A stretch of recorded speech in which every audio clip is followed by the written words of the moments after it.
오늘 우리에게 주신 하나님의 말씀은 로마서 5장 12절에서 21절 말씀입니다. 그러므로 한 사람으로 말미암아 죄가 세상에 들어오고 죄로 말미암아 사망이 들어왔나니 이와 같이 모든 사람이 죄를 지었으므로 사망이 모든 사람에게 이르렀느니라. 죄가 율법 있기 전에도 세상에 있었으나 율법이 없었을 때에는 죄를 죄로 여기지 아니하였느니라. 그러나 아담으로부터 모세까지 아담의 범죄와 같은 죄를 짓지 아니한 자들까지도 사망이 왕노릇하였나니 아담은 오실자의 모형이라. 그러나 이 은사는 그 범죄와 같지 아니하니 곧 한 사람의 범죄를 인하여 많은 사람이 죽었은즉 더욱 하나님의 은혜와 또한 한 사람 예수 그리스도의 은혜로 말미암은 선물은 많은 사람에게 넘쳤느니라. 또 이 선물은 범죄한 한 사람으로 말미암은 것과 같지 아니하니 심판은 한 사람으로 말미암아 정죄에 이르렀으나 은사는 많은 범죄로 말미암아 의롭다 하심의 이름이니라. 한 사람의 범죄로 말미암아 사망이 그 한 사람을 통하여 왕노릇하였은즉 더욱 은혜와 의의 선물을 넘치게 받는 자들은 한 분 예수 그리스도를 통하여 생명 안에서 왕노릇하리로다. 그런즉 한 범죄로 많은 사람이 정죄에 이른 것 같이 한 의로운 행위로 말미암아 많은 사람이 의롭다 하심을 받아 생명에 이르렀느니라. 한 사람이 순종하지 아니하므로 많은 사람이 죄인 된 것 같이 한 사람이 순종하심으로 많은 사람이 의인이 되리라. 율법이 들어온 것은 범죄를 더하게 하려 함이라. 그러나 죄가 더한 곳에 은혜가 더욱 넘쳤나니 이는 죄가 사망 안에서 왕노릇한 것 같이 은혜도 또한 의로 말미암아 왕노릇하여 우리 주 예수 그리스도로 말미암아 영생에 이르게 하려 함이라. 신앙생활을 하면 예수님 믿으면 예배자가 됩니다. 예배를 집중해서 하나님 앞에 예배를 드리면서 은혜 받는 삶, 굉장히 귀한 삶입니다. 또 예수님 믿고 나니까 또 예수님의 이름으로 응답받아야 될 내용이 많아서 나는 또 기도도 좀 더 해야 되겠다. 그렇게 마음을 먹으면 기도의 깊이 속에 들어가게 됩니다. 또 그렇게 하다가 난 좀 이제 전도 좀 해야 되겠다 생각을 하면 또 전도 현장에 가게 됩니다. 이 전도 가지고는 안 되겠다. 나는 좀 선교 좀 해야 되겠다 생각하면 기도하고 또 선교지에 나가게 됩니다. 나는 내 문제만 해결되면 좋겠어. 그냥 내가 예수님 믿고 구원받고 내가 기도한 대로 아주 평범하게 어렵지 않게 그냥 평화롭게 살면 좋겠다. 그게 절대로 잘못된 건 아닙니다. 그러나 예수님을 믿고 내가 한번 주님의 제자로 살겠다고 하면 모든 가치관이나 또 삶의 방향이나 기도의 제목이 달라지기 시작합니다. 저는 몹시 궁금했어요. 로마에 있는 교회 성도들이 예수님을 모를까? 아니 이렇게 한 장도 아니고 1장부터 8장까지 이 얘기를 이렇게 집중하는 이유가 뭘까? 계속해서 궁금해지기 시작했습니다. 근데 보여지기 시작하는 거예요. 로마에 대한 분명히 이 사도 바울이 가지고 있구나. 그걸 오늘 좀 살펴보려고 합니다.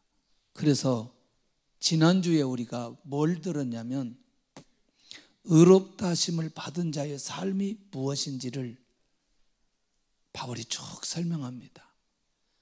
의롭다 하심을 받은 사람의 삶은 하나님과 더불어 화평을 이룬 복된 삶이다. 이렇게 얘기합니다. 이것만큼 더 복된 게 어디 있을까?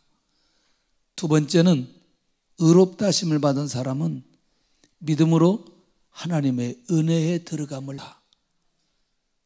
의롭다 하심을 받고 나니 은혜에 들어가게 되었고, 그러니까 세 번째는 의롭다 하심을 받은 사람은 하나님의 영광을 바라보고 즐거워하는 삶으로 살아가게 된다. 또 하나를 보니까 의롭다 하심을 받은 사람은 환난이 있어도 소망을 가지고 즐거워하는 삶을 살아간다. 지난 시간 이렇게 바울이 고백했던 내용이에요.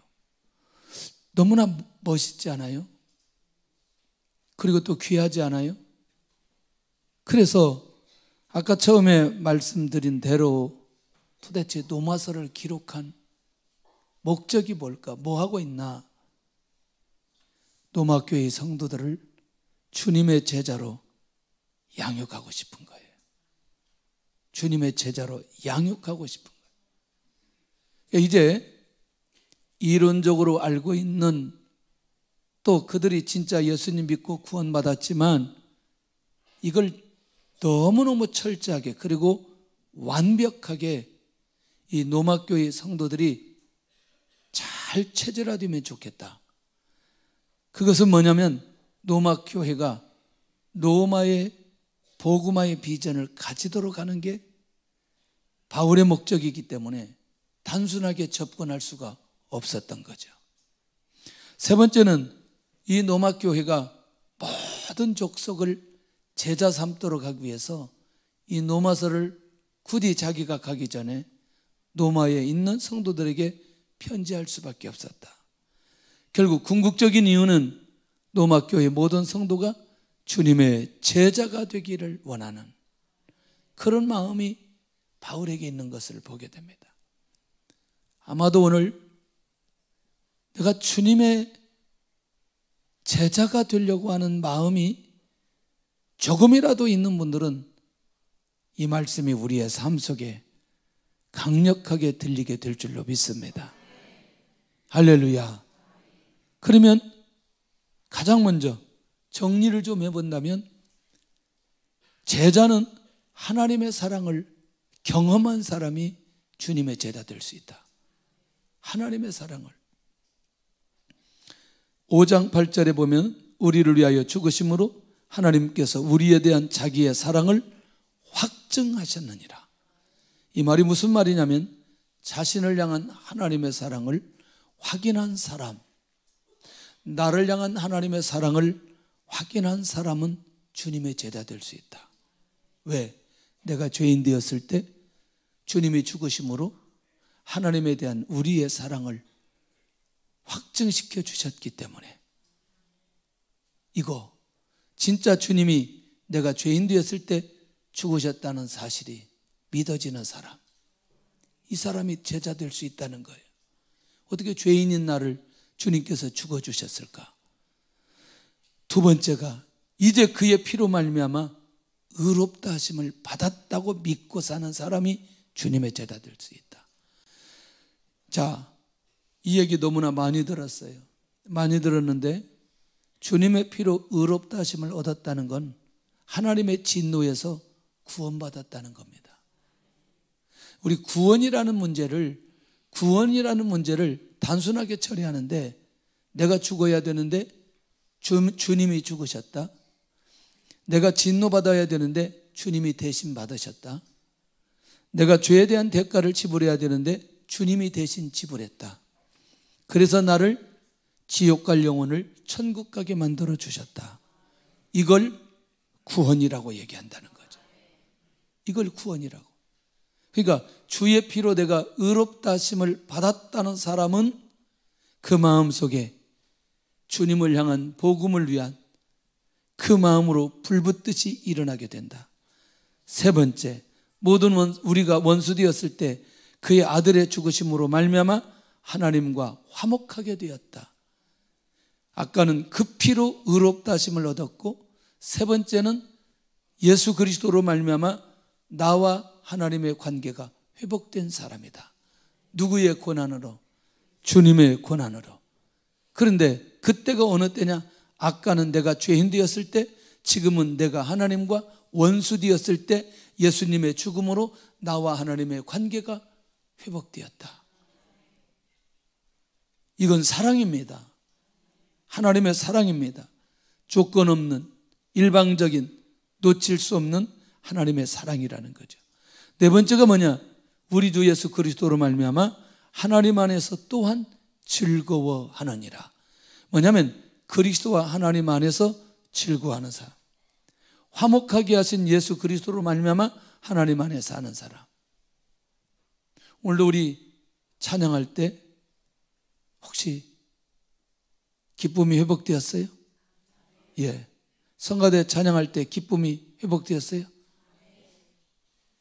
우리가 잘하는 찬양이지만 이렇게 또 구별해서 사부로 하는 거, 이렇게 함께 예배를 드리면서 하나님 앞에 찬양하는데, 하나님 앞에 예배 드리는데, 하나님 앞에 기도하는데 내가 이 땅의 삶이 내가 즐거움으로 이어지는 사람은 놀라우게도 그리스도와 하나님 안에 있는 사람이라는.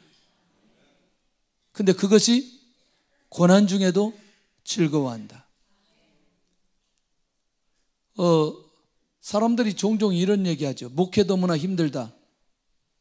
목회 너무나 힘들다. 안 힘든 게 어디 있어요? 성가대는 안 힘들어요? 연습하려면 얼마나 힘들어요 이게. 예? 그렇죠. 그러나 힘든 것으로 끝나지, 그건 과정일 뿐이지 힘든 게 목적은 아니라는 거예요. 신방을 갑니다. 근데 이 집은 마음의 문이 닫힌 집이에요. 이 집이 말씀을 제대로 받을까? 하나님의 음성으로 들을까? 그런데 갔는데 하나님께서 마음의 문을 열어주시고 하나님의 말씀으로 받아요. 그리고 변화되어요. 그리고 회복되어요. 그 즐거움이라는 게 얼마나 많은지. 우리가 중국 갈 때 48명 갔는데 하나가 안 돼. 집요하게 하나가 안 돼. 간 사람들이 하나가 안 돼. 위아래가 없어요. 힘들어요, 안 힘들어요? 힘들어요. 그리고 음식을 하면 전부 다 자기 입맛으로만 맞춰. 하나가 안 돼, 음식도. 근데 예배를 한번 드리고 나면 하나가 되는 거예요. 예배를 드릴 때 모두 다 하나님의 말씀으로 받는 거예요. 그러니까 아까 과정은 힘들었지만 궁극적으로 하나님께서 무엇을 주신다? 기쁨을 주신다. 은혜를 내려주신다. 그러니 이것을 경험한, 이런 하나님의 사랑을 경험한 사람은 주님의 제자 되는 걸 거절하지 않고 기쁨으로, 감사로, 감격으로 감당하게 된다는 거죠.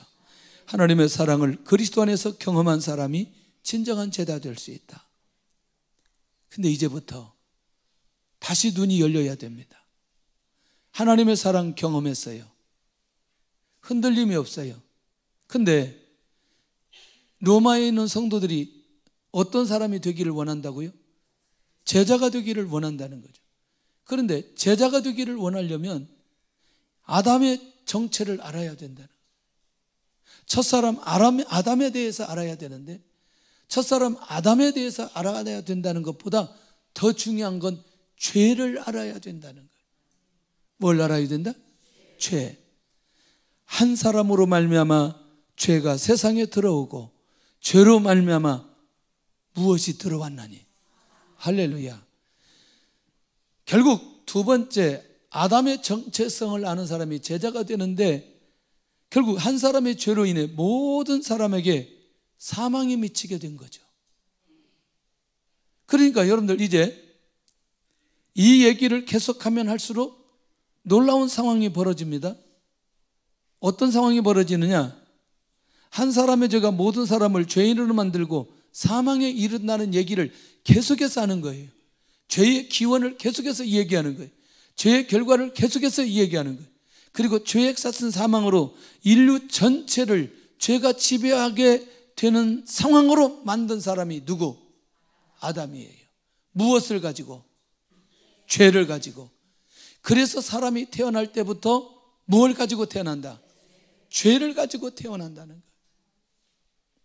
다시 이 사실을 내가 이론적으로 이해하는 사람하고 내가 주님의 제자가 돼서 주님을 전하려고 하는 사람에게 있어서 죄의 기원과 죄에 대한 결과를 이해한다는 건 매우 중요한 의미가 있는 거죠.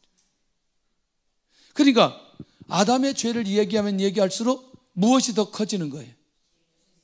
아니, 그렇지. 죄에 대한 얘기인데 죄에 대한 얘기하면 할수록 결과가 뭐가 보여져요? 그렇죠. 사망이죠. 자, 조금 더 가볼게요, 이 얘기.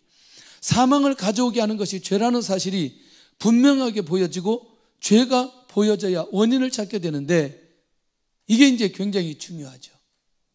뭐가 중요하냐? 이때부터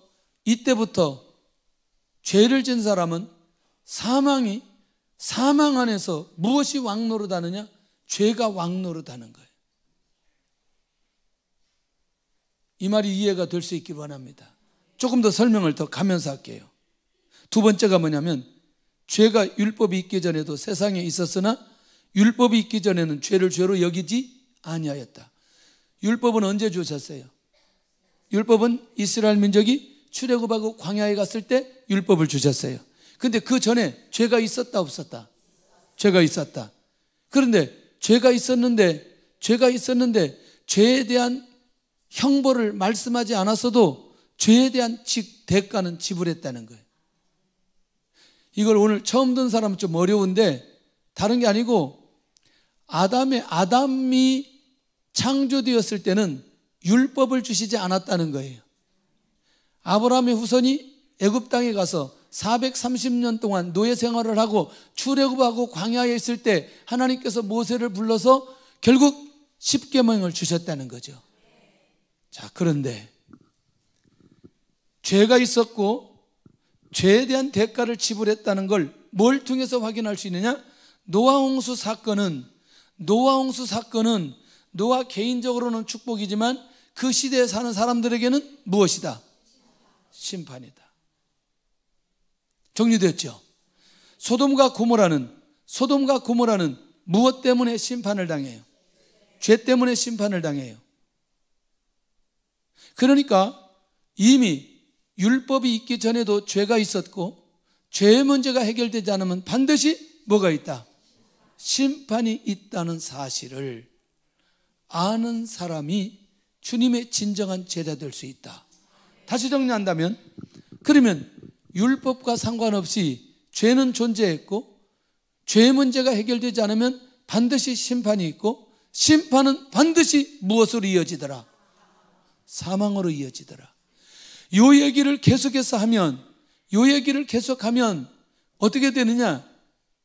살 수 있는 길에 대한 소망이 생길 수밖에 없다는 거예요. 사망에 관한 얘기를 계속해서 하면 결국 뭐냐? 율법이 주어지지 않았지만 여전히 죄는 존재하고 있었다는 것입니다. 그래서 14절이 중요합니다. 같이 한번 볼래요? 시작. 그러나 아담으로부터 모세까지 아담의 범죄와 같은 죄를 짓지 아니한 자들까지도 사망이 왕노릇하였나니 아담은 오실 자의 모형이라. 예표다, 예표다, 모형이다, 그림자다. 그러니까 아담이 오실 자의 모형이라는 것을 믿고 하는 사람, 그 말은 뭐예요? 반드시 또 다른 아담이 와야 된다는 거죠. 무엇을 해결하기 위해서? 죄를 해결하기 위해서. 아담의 죄가 모든 인류에게 미쳐 인류를 죄 아래에 있게 해버렸거든요. 그런데 두 번째 아담으로 오신 주님은 모든 믿는 자에게 사망이 아닌 새 생명을 얻게 하시는 분으로 반드시 오셔야 된다는 거예요. 그러려면 누구에 대해서 제대로 이해하지 않으면, 첫째 아담에 대해서 이해하지 못하면 아담의 죄로 인한 죄의 대가와 결과가 심판으로 이어졌다는 이 사실이, 죄의 원인이 어디에서부터 시작됐고 그 죄에 대한 과정이 어떻게 진행되었고 하나님의 심판이 어떻게 되어졌다는 사실을 분명하게 알고 믿는 사람만이 예수님이 오셔야 된다는 믿음을 가지고 살아가게 되고, 그 예수님이 오셔야 새 생명에 사망으로 가는 사람이 사망으로 가지 않고 생명의 역사가 일어나는 사람으로 갈 수 있는 이 길이 두 번째 아담을 통해서 이루어져야 된다. 그러니 눈이 열려지는 거죠. 예수님의 제자가 아담이 보였다, 죄가 보여졌다, 심판이 보여졌다. 그러면 당연히 예수님이 오셔야 되는데, 예수님이 오셔야만이 문제가 해결된다고 생각하는 그 사람은 주님을 믿는데 단순하게 주님 믿을 수 없고, 주님을 전하는데 단순하게 전할 수 없고, 예수님 안 믿으면 반드시 노아 홍수처럼 소돔과 고모라처럼 하나님의 심판이 있을 것이니 사망으로 가지 않고 생명으로 갈 수 있는 길을 주시는 그분을 바라봐야 되지 않겠냐는 거예요. 아담과 연합된 모든 자들은 자신조차도 구원할 수 없는 죄인이라는 사실입니다. 그걸 아는 사람, 결국 온 인류의 공동체는 죄로 오염된 인간 외에 다른 구원자를 요구하게 된 것을 아는 사람. 이 말이 무슨 말이냐면 온 인류가 죄로 오염됐는데 사람은, 아담의 후손은 절대로 이 오염된 인류 전체의 죄의 문제를 해결할 수가 없다. 요게요, 누가 열렸냐면 베드로가 열린 거예요. 베드로가 예수님을 따라다닐 때는 안 열리더라 이게. 그러니까 주님의 제자가 아니고 예수님 등에 업고 성공하려고 할 때는 이게 안 들리고 안 보여졌어요. 그런데 진짜 주님의 제자가 되고 나니까 이 고백을 하게 되는 거예요. 사도행전 4장 12절입니다. 자, 사도행전 4장 12절을 한번 가서 보시기를 바랍니다. 그가 뭐라고 말하는지. 자, 사도행전 4장 12절. 너무나 우리가 잘 아는 내용인데 이걸 고백하는 순간에 왜 사도 바울이 이런 고백을 하게 되는지 그 깊이가 이제 가늠되기 시작할 겁니다. 시작. 다른 이로서는 구원을 받을 수 없나니 천하 사람 중에 구원을 받을 만한 다른 이름을 우리에게 주신 일이 없음이라 하였더라. 아멘. 주님 위에 우리를 구원할 수 있는 자가 있다 없다? 없다. 그러면 2장 21절을 한번 보겠습니다. 2장 21절. 사도행전 2장 21절. 시작. 누구든지 주의 이름을 부르는 자는 구원을 받으리라 하였느니라. 아멘. 이제 저를 보시기를 바랍니다. 사도행전 1장을 지나 사도행전 2장에 가니까 베드로의 사도들의 눈이 열린 거예요. 그렇지. 아담으로부터 온 죄의 문제를 해결한 분은 예수 그리스도밖에 없으니 누구든지 주의 이름을 부르는 자는 구원을 얻으리로다. 3,000명이 돌아옵니다. 그 말을 듣고 다른 거죠. 이제 사복음서에 등장되는 예수님의 제자들의 모습과 사도행전에 등장되는 예수님의 제자들의 모습이 완전히 달라져 버린 거예요. 이 중간의 과정이 무엇 때문에? 성령 때문에, 성령의 역사로. 그러니 눈이 열리는 거죠. 아담은 오실 자의 모형이라. 그러니 반드시 예수님이 와야 된다는 사실을 어디에서 발견하느냐? 아담에게서 발견하는 거예요. 죄가 어떻게 시작되었고 어떻게 해결되어야 하는지를 아는 사람이 주님의 제자 될 수 있다. 아담으로 인해 시작된 죄의 고민은 반드시 죄의 문제를 해결하기 위한 영적인 고민을 하게 되어져 있다는 거예요. 죄의 두 번째 아담이 와야, 죄 문제는 아담이 와야 한다는 걸 알고 있는 사람. 자, 이제 그러면 아담에 대해서 이제 정리가 됐나요? 왜 사도 바울이 아담 얘기를 여기서 끌고 와서 1장도 아니고 2장, 3장, 4장, 5장까지 오는데 이렇게 믿음에 관한 얘기를 하더니, 그 다음에 죄의 근본에 관한 얘기를 하더니, 그 다음에 그 문제를 해결하기 위해서 좀 더 구체적으로 정리하고 제자 훈련을 하기 위해서 아담과 예수 그리스도를 비교하면서 이 복음을 다시 전하고 있는 이 바울의 중심과 의도가 무엇인지 느껴져야 될 필요가 있다는 거예요. 저는 너무나 놀라운 거예요. 우리가 어떻게 빌립을 하면서 이 로마서를 같이 하게 되는지, 이게 우연이 아니라는 사실을 기억해야 된다는 거예요. 이미 우리는 로마서 일찍이 시작했어요. 그런데 지금 우리가 빌립 훈련 받으면서 전부 다 누구에 관한 얘기예요? 예수님에 관한 얘기예요. 두 번째가 왜 그렇게 중요할까? 세 번째가 예수 그리스도에 대해서 정확하게 알고 믿는 사람인 거예요. 자, 우리가 지금까지 가졌던 지식이나 경험이나 논리를 가지고 오늘 듣지 않았으면 좋겠어요.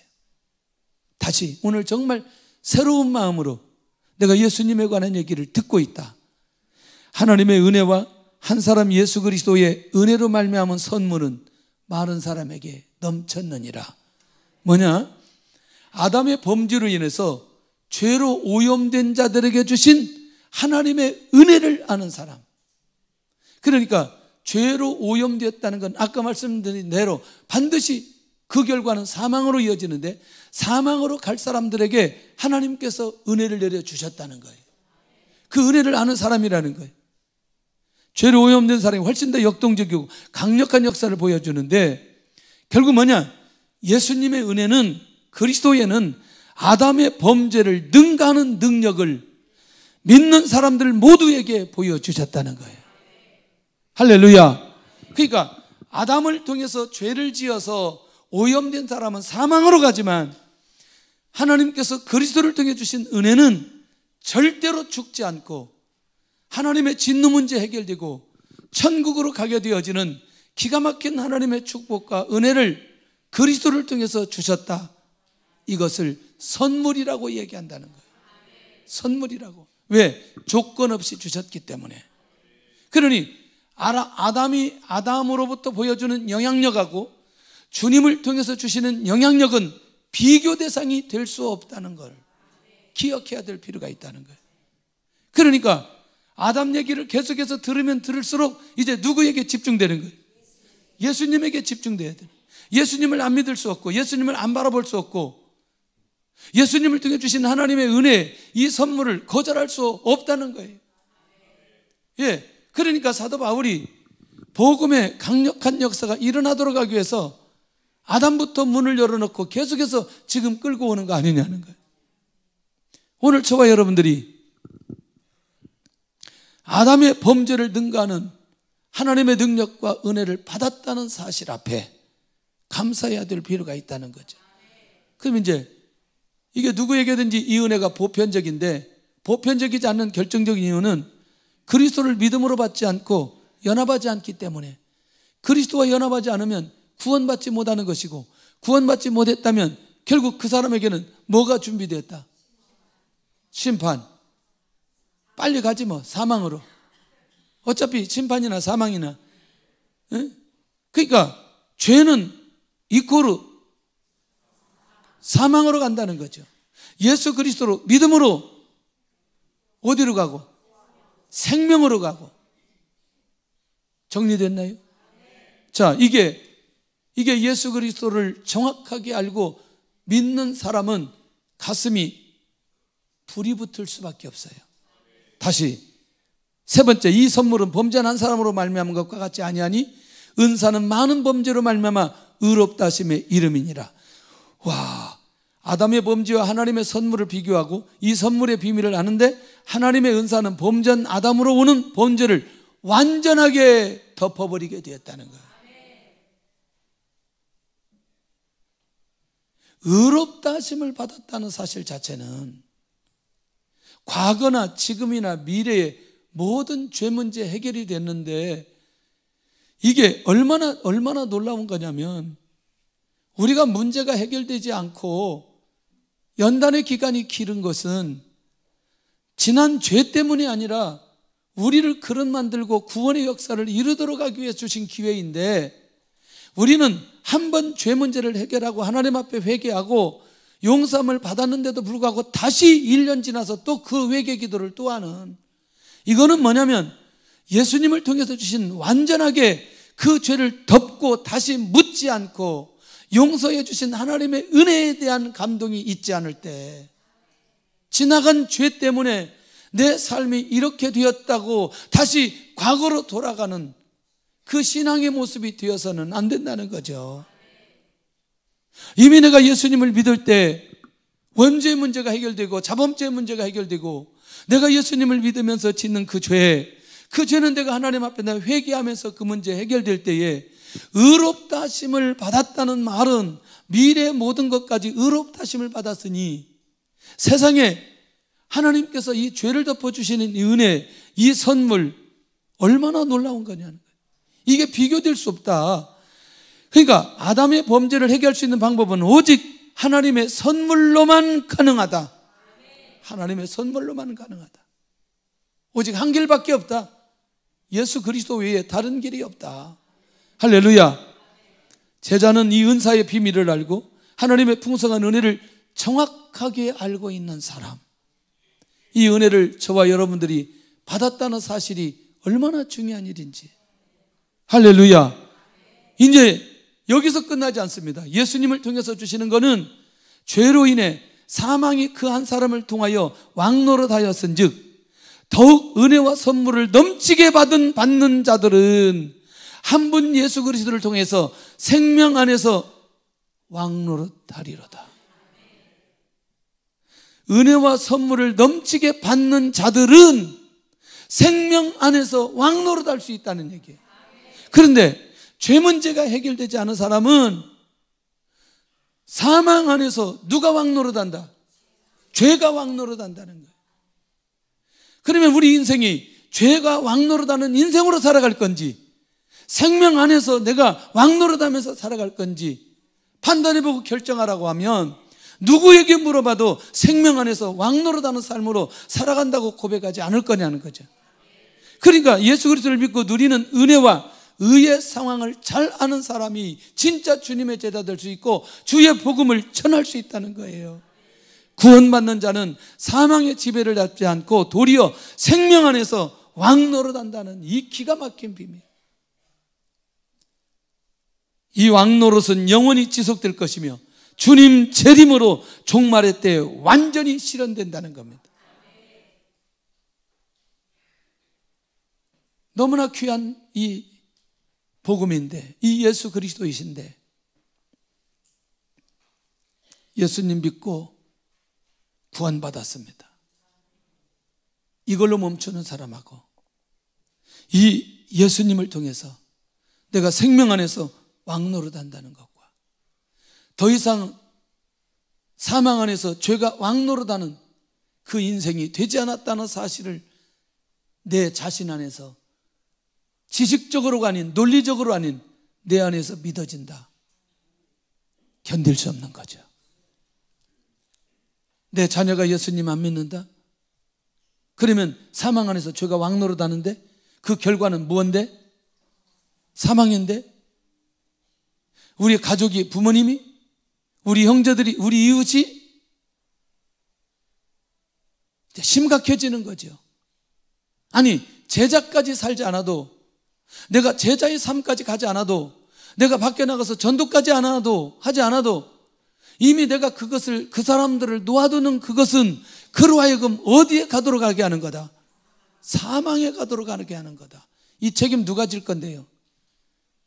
에스겔서 3장에 가면 그 핏값을 찾겠다고 했는데 이거 어떻게 할 건데요? 근데 이제 이렇게 하는 거죠. 너 예수님 믿어? 아들한테 그런 거지. 너 예수님 안 믿어 지옥 간다?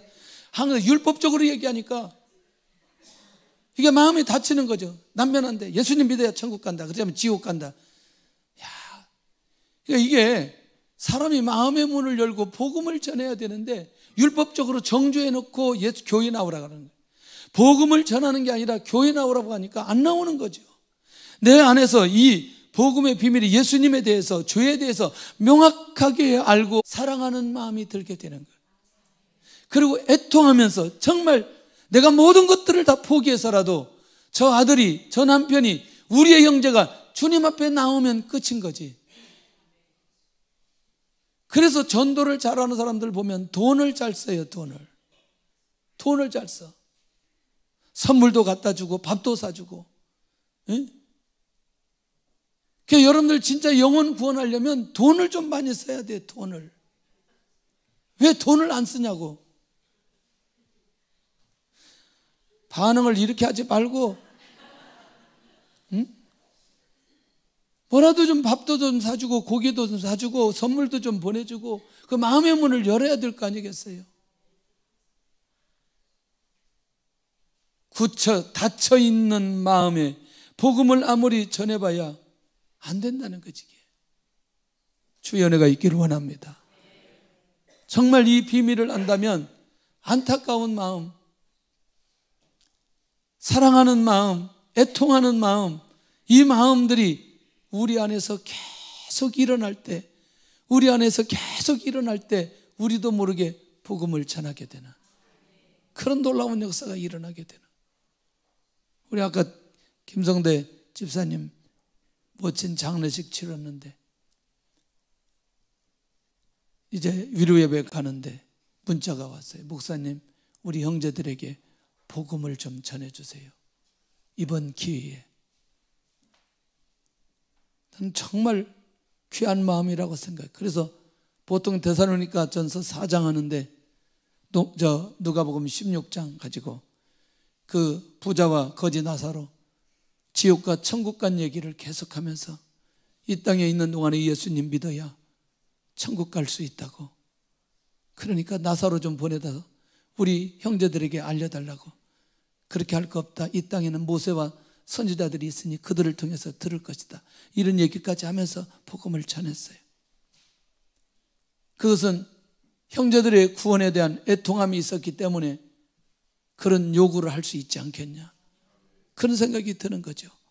그러니 우리가 전도합시다. 이거는 그냥 행동에 불과한 거지, 내가 왜 그렇게 할 수밖에 없는지에 대한 아담부터 예수님에 대해서 명확하게 알게 되면 우리는 그대로 있을 수가 없다는 거예요. 견딜 수 없다는 거죠. 이 복음 들고 나가서, 그러니까 노마가 복음화되어야 되고 모든 족속이 제자 삼고 그 다음에 땅끝까지 가야 되는 이 바울의 마음이 계속해서 그 안에서 일어나게 되어지는 거죠. 그러니 그 불붙는 마음이 로마교회 성도들에게까지 전달되고 있는 거 아니냐는 거예요. 한 사람이 순종하지 않음으로 인해 죄인이 된 것처럼 한 사람이 순종함으로 많은 사람이 의인이 되었다는 사실을 아는 사람이 주님의 제자 될 수 있다는 거예요. 할렐루야. 네 번째가 중요한 거죠. 율법과 죄, 은혜에 대해서 분명하게 아는 사람이 주님의 제자 될 수 있다. 그 율법은 뭐냐? 율법이 들어온 것은 범죄를 더하게 하려 함이니라. 율법의 기능과 목적을 분명하게 아는 사람인데, 율법은 죄를 죄로 여기지 않는 사람들에게 죄를 죄로 인식하게 하는 기능이 있다. 할렐루야. 중앙선 선이 몇 개예요? 에? 2개죠. 그 넘어가면 어떻게 돼요? 죽어요? 넘어가면 어떻게 돼요? 그래, 죽기도 하지. 사고 나서. 또 넘어가면 어떻게 돼요? 법에 걸려. 뭐 내야 돼요? 범칙금 내야 돼요. 에? 그럼 범칙금 내려면 뭘 내야 돼요? 뭘 어겼기 때문에? 법을 어겼기 때문에. 좋은 사람이 있어서 제가 중국에서 잠깐 있다가 한국에 나왔는데 총신대 앞에 선이 끊어졌어요. 끊어졌는데 신호가 안 바뀌었는데 끊어졌다고 생각하고 그냥 돌았어요. 돌았더니 경찰관이 저기가 서 있어요. 나를 보고 웃어요. 하하하하. 왜 웃냐면 내가 여기 선 거 보면서 왜 돌았냐는 거예요. 나보고. 에? 제가 정말 잘못했는데 중국에서 살다가 지금 와가지고 익숙하지 않다고. 한국 운전이, 중국은 그런 없어요. 이리 갔다가 저리 옆에서 나오는 차가 더 빨리 나오고, 하여튼 뭐 이게 규칙이 별로 필요가 없을 때, 지금 뭐 그렇지 않지만. 그래서 제가 이게 잠깐 나왔다 들어가는데 내 이 중국 습관이 도져가지고 이렇게 됐다고 그러면서 제가 명함을 한 장 드렸어요. 북경의 어느 교회 목사라고.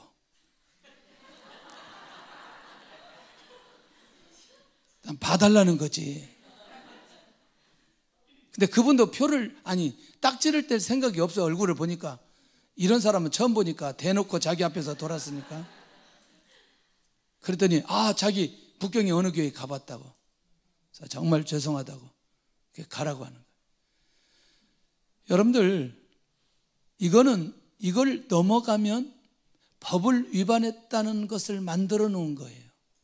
그걸 그어 놓았기 때문에 위반했는지 안 했는지, 죄를 범했는지 안 범했는지 정확하게 선을 긋게 하는. 결국 율법이 없으면 내가 죄를 지었는데도 죄라고 인식할 수 없기 때문에 율법을 우리에게 주셔서 죄를 죄라고 인식하게 만들어 주셨다. 율법이 들어온 것은 범죄를 더하게 하려 함이니라. 그러니까 율법에다 들이대면 우리 다 뭐예요? 어제 하늘 살아도 지난주에 죄 지은 거 다 회개했는데 결산 다 했는데 이번 주 또 살다 보니까 죄 지어 안 지어요? 그럼 뭐 때문에 그래요? 율법 때문에 그런 거예요. 말씀 때문에 그런 거예요. 그러니까 다시 또 누구한테 와야 돼요? 누구에게? 예수님에게 와야 되는 거죠. 그러니까 이 기능이라다, 이 율법이. 바울 사도는 그렇게 바라보는 거죠. 그러니 율법이 있어야 돼요? 없어야 돼요?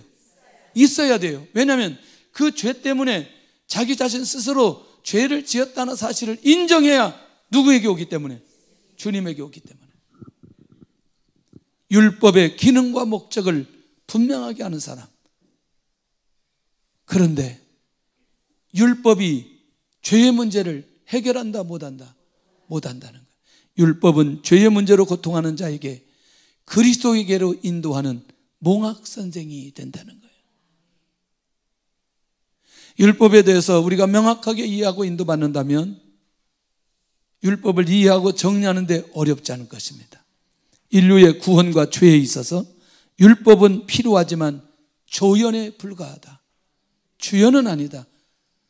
그렇다면 두 번째가 뭐냐면 율법과 죄, 은혜에 대해서 분명하게 하는데, 그래서 죄가 더한 곳에 뭐가 넘쳤나니? 할렐루야. 그러니까 죄가 더한 곳에 하나님의 은혜는 언제나 풍성함을 아는데, 죄가 지은 만큼 거기에는 누구의 은혜가 필요해요? 하나님의 은혜가 필요해요. 왜냐하면 거기 용서가 있어야 되니까. 예수님의 이름으로 하나님 앞에 나가는데 죄가 많으면 많을수록 더 많이 나갈 거 아니냐는 거지. 그러니까 죄가 더한 곳에 뭐가 넘친다? 은혜가 넘친다. 할렐루야. 인간의 죄의 무게보다 하나님의 은혜가 비교할 수 없이 크기 때문에 결국 죄를 지으면 지은 만큼 하나님 앞에 나갈 수 있다는 게 얼마나 귀한 일인지. 근데 그것을 내가 죄라는 걸 누가 깨닫게 해준다? 율법이 깨닫게 해준다. 그러니 여러분들 사람을 만날 때 저 사람의 흠이 너무나 많은 것이 보여진다면 이 사람 하나님의 은혜가 많이 필요한 사람이네, 이렇게 정리하고 가면 되는 거예요. 복잡하게 생각하지 마세요. 예. 우리가 다른 사람에 대해서 이렇게 이해할 수 있는 게 얼마나 귀한데요. 혹시 여러분들 저를 볼 때 이상한 모습을 발견하거든 주님의 은혜가 필요하군요, 이렇게 하고 끝내버리세요. 예? 어떤 사람을 만나는데 너무나 이상해, 주님의 은혜가 필요하군요, 이렇게. 그러면 이제 우리끼리 무슨 얘기인지 이해될 수 있잖아요. 죄가 더한 곳에 은혜가 넘쳤나니 라고 하는 이 사실 자체가 이제는 정죄로 가는 우리의 시선과 말이 아닌 주의 복음으로 은혜로 갈 수 있는 시선과 말이 될 수 있다는 것이죠. 그러니 아무리 악한 사람이라 한다 할지라도 복음의 대상에서 제외될 수 없다는 거예요. 왜? 하나님의 은혜는 그 어떤 죄라도 능히 사할 만큼 넉넉하시기 때문에. 이거 알고 있는데 그냥 지나쳐요? 죄가 더한 곳에 하나님의 은혜가 임하는데. 그래서 여러분들 집에 가서 남편들에게 정말 잘해야 돼요. 잘해야 돼요. 왜 남편만 아멘하고 아내들이 아멘을 해야 되는데. 정말 잘해야 돼요. 에? 밖에 나올 때 예쁘게 하려고 하지 말고 집에 있을 때 예쁘게 좀 하세요. 집에 있을 때 이상한 옷 입고 다니지 말고 집에 입을 때 멋있는 옷을 입고 다니세요. 에? 남자가 잠자리를 원하면 피하지 말고. 아내들, 요즘에 갱년기지나면 완전히 몸이 이렇게 저렇게 망가졌다는 얘기를 많이 하는데, 망가지기는 뭐 망가져요. 남편을 위해서 항상 몸을 준비하고 있어야 돼요, 아내들은. 왜 아멘을 안 하고 군시렁 되는 건 이거 왜 그래요, 지금? 에? 그래야 남편이 구원받고 돌아오지. 할렐루야. 각 가정마다 이런 은혜가 넘칠 수 있기를 원합니다. 하나님께서 용서하지 못할 죄는 하나도 없다는 사실을 아는 사람, 진짜 주님의 제자 될 수 있다. 자, 이제 너무나 중요해요. 은혜도 또한 의로 말미암아 왕노릇하여 영석에 이르게 하려 함이라. 21절이 죄의 결과 은혜의 결과를 분명히 아는데, 이게 뭐냐? 은혜가 왕노릇한 자의 삶은 어디에 이르게 한다? 영생에 이르게 한다. 이야, 은혜가 왕노릇하게 한다. 죄가 왕노릇하게 되면 무엇이 되고, 무엇에 이르게 되고, 사망에 이르게 되고. 그러니 이미 예수 그리스도를 통해서 이미 우리는 무엇을 얻었고, 영생을 얻었고, 생명을 얻었고, 은혜가 거기서 왕노릇하고, 그 은혜로 우리가 왕노릇하는 삶을 살아간다는 것 자체를 생각하고 믿고 고백한다면 얼마나 가능한 일일까? 얼마나 놀라운 일일까? 그래서 그리스도의 의를 통해서만 영생을 누리는 성공적인 삶을 살게 된다는 이 확신, 가만히 있을 수 없어요. 복음 들고 나가야지. 그래서 주님의 제자가 반드시 기억하고 붙들어야 될 이 은혜의 비밀, 율법, 죄, 은혜, 영생, 왕노릇, 이 언어들이 우리 안에서 잘 정리된 사람들은 절대로 복음 밖에 나갈 수도 없고, 복음에서 제외된 영혼들을 바라볼 때 그냥 지나갈 수 없다는 사실, 다시 우리 주변에 있는 영혼들을 살펴볼 수 있기를 원합니다. 나는 주님의 제자가 되기를 원하는가? 아담에 대해서 제대로 알게 되었는가? 나는 두 번째 아담으로 오신 예수 그리스도에 대해 확실하게 알고 믿게 되었는가? 율법과 죄, 은혜에 대해서 분명하게 깨달았는가? 주님의 제자 될 수 있습니다.